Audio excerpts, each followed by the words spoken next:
Hello दोस्तों, career in action पे आपका बहुत बहुत स्वागत है। मैं नीता रावत। आज के इस वीडियो में मैं आपको बताऊंगी कुछ कानूनी अधिकारों के बारे में जिसे हर नागरिक को पता तो होना चाहिए, पर शिक्षा और जागरूकता के अभाव में बहुत सारे लोग जिन्हें इन अधिकारों के बारे में नहीं पता होता, उसकी वजह से उन्हें परेशानी, भ्रष्टाचार और धोखेबाजी का शिकार भी होना पड़ता है। तो आइए जानते हैं आज के इस वीडियो में कुछ कानूनी अधिकारों के बारे में। तो चलिए शुरू करते हैं आज का ये वीडियो। क्या आपको पता है आपके एलपीजी गैस कनेक्शन के साथ आपको 40 लाख रुपए तक का इंश्योरेंस भी मिलता है। यदि खुदा न खास्ता गैस सिलेंडर में विस्फोट हो तो आपको 40 लाख रुपए तक का मुआवजा मिल सकता है। नंबर 2, ये उन लोगों के लिए जो किसी भी तरह की नौकरी या जॉब करते हैं किसी कंपनी में।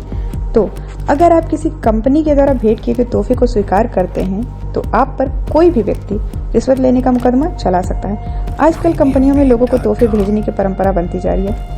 सरकार द्वारा इस तरह की परंपरा को खत्म करने के लिए वर्ष 2010 में एक कानून बनाया गया। इस कानून के मुताबिक अगर आप किसी कंपनी से किसी भी तरह का तोहफा लेते हैं तो उसे रिश्वत समझा जाएगा और आप पर कानूनी कार्रवाई भी हो सकती है। नंबर 3, भारत में केवल महिला पुलिस अधिकारी के पास ही महिलाओं को गिरफ्तार करके सुरक्षित थाने में ले जाने का अधिकार होता है। अगर भारत में किसी महिला को पुरुष पुलिस अधिकारी गिरफ्तार करके थाने में ले जाता है तो इसको अपराध माना जाता है और ऐसे पुलिस अधिकारी पर कानूनी कार्रवाई की जा सकती है। अगर किसी महिला को रात के 6 बजे से लेकर सुबह के 6 बजे के बीच पुलिस स्टेशन आने के लिए कहा जाता है तो उस महिला के पास अधिकार होता है कि वह महिला पुलिस स्टेशन जाने से मना कर सकती है। नंबर 4, इनकम टैक्स अधिकारियों या कर वसूल करने वाले अधिकारियों के पास आपको गिरफ्तार करने का भी अधिकार होता है। अगर आपने टैक्स नहीं दिया है तो TRO टैक्स रिकवरी ऑर्गेनाइजेशन के पास आपको गिरफ्तार करने का अधिकार भी होता है और उनकी अनुमति पर ही आप जेल से छूट सकते हैं। इस नियम का उल्लेख वर्ष 1961 के इनकम टैक्स एक्ट में किया गया है। तो आप कभी भी टैक्स की चोरी ना करें और अपना टैक्स समय पर पे करें। नंबर 5, महिलाएं पुलिस को ईमेल के माध्यम से भी शिकायतें दर्ज करा सकती हैं। बिल्कुल, दिल्ली पुलिस ने हाल ही में महिलाओं को ऐसी सुविधा दी जिसमें महिलाएं घर बैठे बैठे अपनी शिकायतें ईमेल के माध्यम से दर्ज करवा सकती हैं और उन्हें पुलिस स्टेशन जाने की भी जरूरत नहीं पड़ेगी। भारत में अभी भी लिव इन रिलेशनशिप को अपराध माना जाता है। भारतीय कानून के अनुसार लिव इन रिलेशनशिप अवैध नहीं है, मतलब लिव इन रिलेशनशिप अब इलीगल नहीं है। लेकिन लिव इन रिलेशनशिप में रहने वाले पुरुष और महिला को बहुत सारी बातों का ध्यान भी रखना होता है।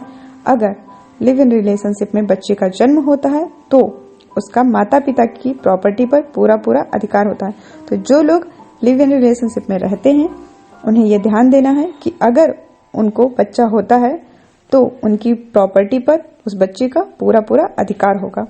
नंबर 6, राजनीतिक दलों के पास चुनाव के समय आपसे वाहन किराए पर लेने का अधिकार होता है। अगर आप वाहन देने के लिए तैयार हैं तो चुनाव के समय राजनीतिक दल आपसे आपका वाहन किराए पर ले सकते हैं। आपके पास वस्तु की अधिकतम खुदरा मूल्य मैक्सिमम रिटेल प्राइस से कम कीमत देने का अधिकार होता है। आप दुकानदार से कोई वस्तु, कोई चीज सौदे के साथ भी खरीद सकते हैं। जी हाँ, आप दुकानदार से सौदे करके, मोल भाव करके किसी भी चीज को कम पैसे में खरीद सकते हैं। जैसे कि अगर किसी वस्तु की मूल्य 100 रुपए है तो आप सौदा करके उस वस्तु को 90 रुपए में भी खरीद सकते हैं। यह आपका अधिकार है।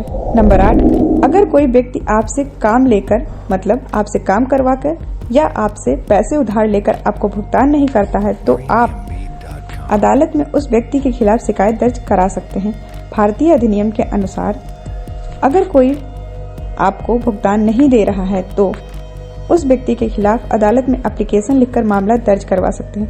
यह आपका कानूनी अधिकार होता है। आपके पास उस व्यक्ति के खिलाफ दर्ज करवाने का 3 साल का समय होता है जिससे आपको पैसे लेने हैं। नंबर 9, अगर आप सार्वजनिक जगह पर हैं और अश्लील गतिविधियां करते हैं तो आपको 3 महीने की सजा हो सकती है। मतलब अगर आप पब्लिक प्लेस पे हैं तो आप किसी भी तरह की अश्लील गतिविधियां करते हुए पकड़े जाते हैं तो आपको जेल भी जाना पड़ सकता है। नंबर 10, पुलिस का हेड कांस्टेबल किसी ऐसे अपराध के लिए आपको दंड नहीं दे सकता है जिसका जुर्माना 100 रुपए से अधिक हो।